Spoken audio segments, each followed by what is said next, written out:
Hey, what's up, folks? Welcome back to another goal. So a common question I get a lot after I talk about sea moss and show like the differences and how the names are different and whatnot, people will inevitably send me emails, DMs and stuff asking whether or not the sea moss they purchased from this specific company or this specific company or that company is fake.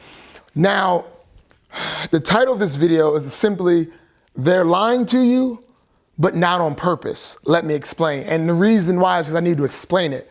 So a lot of the sea moss providers that I've noticed will say Irish sea moss. They say Irish moss, Irish sea moss for their sea moss.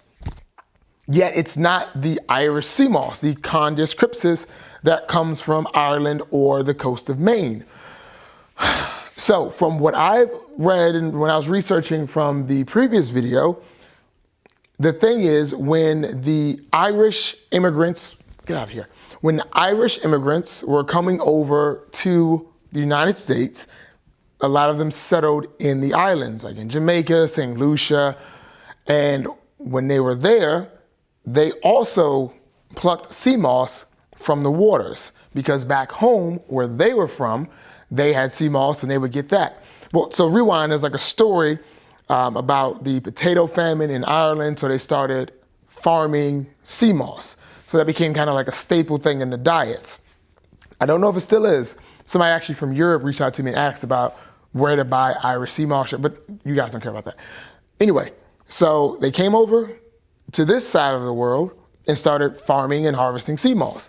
And as they harvested the sea moss, a lot of the Jamaicans, who never ate it apparently, and never even tried it, kept seeing him eat it and were like, what is this? So then they told him, it's moss, So they started calling it by the nickname of Irish moss because the Irish were the ones pulling it, even though it's a totally different species. So the nickname has just been passed down over generations as a blanket term of Irish moss, even though it's not actually Irish moss. So that's the thing, like a lot of the companies will say this is Irish moss and they won't specify like what the species of their moss is, they'll just say it's Irish moss.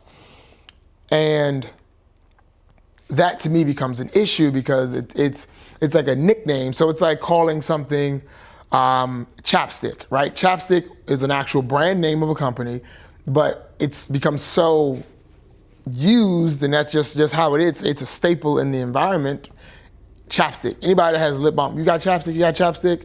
Same thing with Band-Aid. Band-Aid's an actual brand name for bandages, but everybody just says you got a Band-Aid, and it doesn't matter what brand it is, it's a Band-Aid, right? Febreze, Drano, all that, the same thing. Trademarks, trade names that have become so impactful on the culture that it's just a part of it now. It is what it is.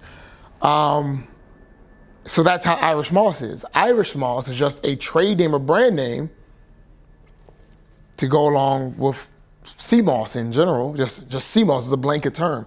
And the actual Irish moss can only be grown in cold waters, cold coastal regions in Ireland, Maine, probably some in like, Iceland or Greenland, and then a little bit, maybe in the islands, maybe. From what I've heard, some folks have said there's some that grows there in the deep parts of the water where it's nice and cold, essentially, but not a lot because, it's near the equator.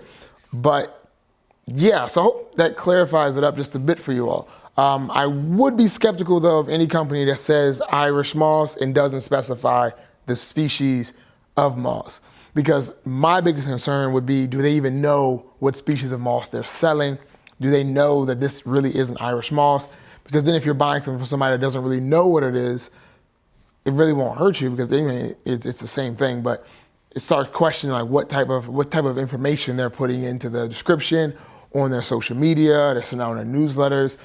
Are they just regurgitating what they saw, and did they do any research to figure it out? Because, regurgitation's cool because Google's so good at it, but sometimes you gotta dive a little bit deeper to see how things work. And I don't remember everything on top of my head. I have a terrible memory. I actually need to stop telling myself that. I have a selective memory and I need to start selecting to remember things a lot more. So I do refer back to Google a lot and then reach out through articles and stuff to refresh my memory on things like the products I've been selling for years. I forget what vitamins are in what all the time, but I have like articles I go back to and refer to and stuff like that.